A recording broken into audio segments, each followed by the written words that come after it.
Sabi niya, kainin mo ako, kainin mo ako.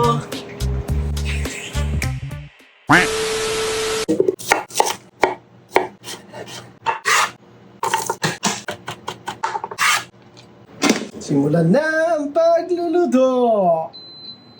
Mantika mga ka-otnis, butter, onion, garlic, dahon ng laurel mga ka-otnis. Iba itong beef natin mga ka-otnis. Paminta mga ka-otnis. Beef cube mga ka-otnis. Lagyan natin na ang tomato paste. Puro mga isang kutsara. Diba, ilagay natin yung tira natin tomato sauce sa rep mga ka-otnis. Ayan. Cheese boy, mozza cheddar. Kahit anong cheese pwede nyo ilagay mga ka-otnis kung anong trip nyo. Lagyan natin ng asukal mga ka-otnis. Pag okay na yung lasa, set aside mga ka-otnis. Stock pot, tubig na mainit. Lagyan natin ng bigal na bato mga ka-otnis. Mantika. Pag kumukulong-kulong na, lagyan natin tong ideal penne pasta mga ka-otnis.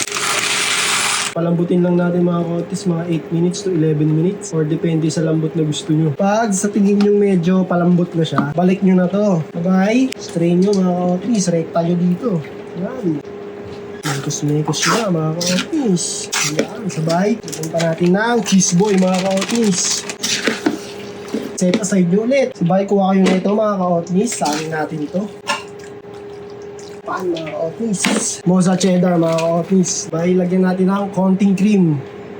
Lagyan natin ng pinagpakuluan ng pasta. Konti lang mga ka-otnis. Lagyan na natin ito lahat cream mga ka-otnis. Pwede na to mga ka-otnis. Sabay ito mga ka-otnis, i-oven ko lang. Yan mga ka-otnis, sabay. Lagyan natin ang parmesan cheese mga ka-otnis. Lagyan na mga ka-otnis. Palag-palag na!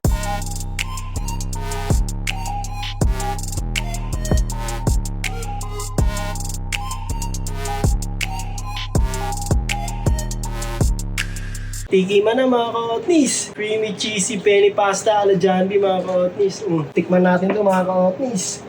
Tikiman na. Sabi niya, kainin mo ako, kainin mo ako.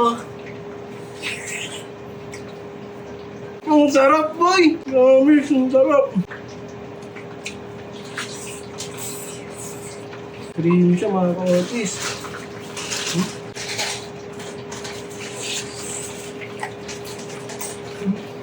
Sarap.